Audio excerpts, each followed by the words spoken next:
今回は MP47 のパート3です。勝てない戦略で実戦投入。やっと MP47 の車体の話をしたいと思います。MP47 が実戦に投入される前、ロン・デニスさんはこんなことを言ってます。このシャーシが失敗作であるなど絶対にありえない。空力的な性能向上は信じられないパーセンテージで上がっているし、ウェイトリミットにも余裕がある。自由な位置に重量配分を持っていくことができるということだ。あらゆるデータから見て、我々のアプローチが正しかったのは間違いない。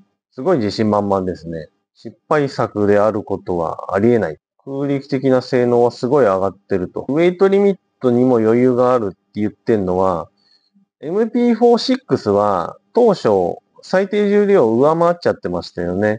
だけど MP47 は最低重量より下なんですね。なんでバラストを好きなとこに積んで、その調整ができると。我々のアプローチが正しかったのは間違いないと。この話を聞くと相当期待できますよね。MP47 の投入を早める。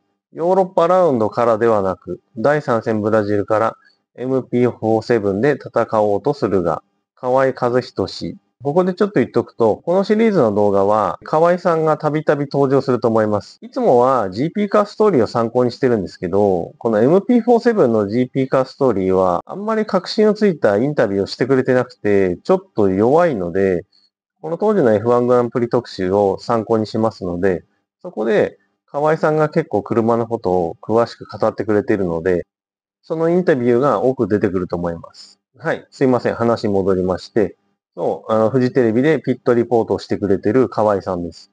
テストは3回、距離にして1000キロぐらいしか走り込んでいなかった。それだけの走行距離でも実戦を戦えるのか。河合さんによると MP47 は3回しか走ってない。で、1000キロぐらいと。すごい少ないですよね。確かにマクラーレンって、これ以前も開幕戦直前にやっと車が出来上がって、ほとんどぶつけ本番みたいなことをいつもやってたんですけど、ただ、この年の場合は、開幕戦にも間に合ってなくて、さらに全然走り込んでいないと。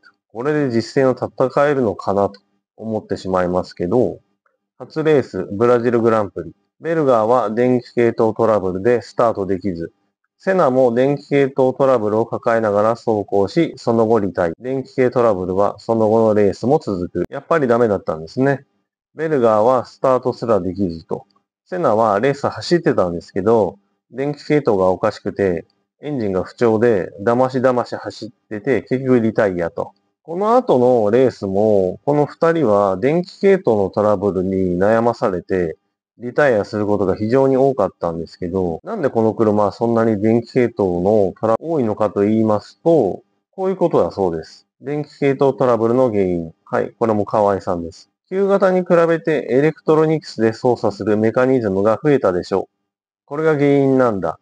旧型では ECU と呼ばれるエンジンコントロールユニットぐらいだったけど、MP47 ではセミオートマの制御系が増えた。で、その GCU が飛んじゃうと、電源も ARS も共有してる ECU 側も影響を受けてしまう。コンピューターは電圧変化に弱いからね。ということらしいんですね。MP46 はコンピューターっていうのはエンジン用の ECU しかなかったけど、MP47 は ECU と GCU があって、で、この2つは同じところから電圧を引っ張ってるから、片方が壊れちゃうと、もう片方もその電圧の変化を受けておかしくなっちゃうと。なんで MP47 は電気系トラブルがやたらと多かったということらしいです。FW14B はオフのテストで極限まで信頼性を高めていたから、こういったトラブルがほとんど発生しなかった。この問題を防げなかったのはマクラーレンの責任。でも大抵最初にやられたのはエンジンだったから、ホンダはさぞ歯がゆい思いをしただろうね。ウィリアムズの FW14B は冬のテストですごい走り込んでましたから、こういうトラブルは出し尽くしてたんでしょうね。実際のレースではコンピューター関係のトラブルはほぼなかったと思います。だけどマクラーレンは走り込んで準備をしてないので、それができなかった。で、そのコンピューター関係がおかしくなると、だいたいダメージを食らったのはエンジンだったということらしいですね。河合さんが言うのは。はい。これはホンダとしては大迷惑な話ですね。まあ、でも、こういうことで、この MP47 っていうのは、やたらと電気系トラブルが多かったということらしいです。性能以前の問題。走り込んでいないエンジン、シャーシ、信頼性の確保されていない電子制御システム。ロン・デニスが語る車の戦闘力以前の問題が山積みだった。強力なエンジニアの欠如が原因と私は思います。まあ、走り込んでもいないし、電子制御の信頼性も確保されてないんなら、この車が速い遅い以前の問題ですよね。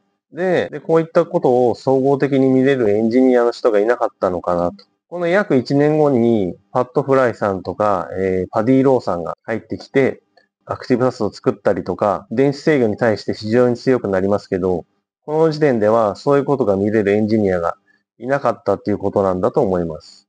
はい。まあね、ちょっとね、理屈ばっかり言ってたんで、じゃあ実際にブラジルグランプリで MP47 に乗ったセナのコメントを紹介します。これ皆さん意外と聞いたことないと思うんですよね。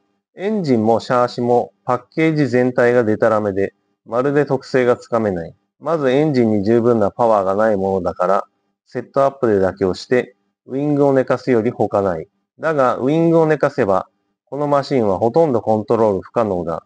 ダウンフォースなどゼロに等しいよ。ロン・デニスの話は一体、なかなかすごいですね、この車。まずパッケージがデタラメだと。で、エンジンにパワーがない。これは前紹介した通りですね。だけど、パワーがないから、ウィングを寝かすしかなくて、でもウィングを寝かせちゃうとコントロールができない。ダウンフォースなどゼロに等しいよ。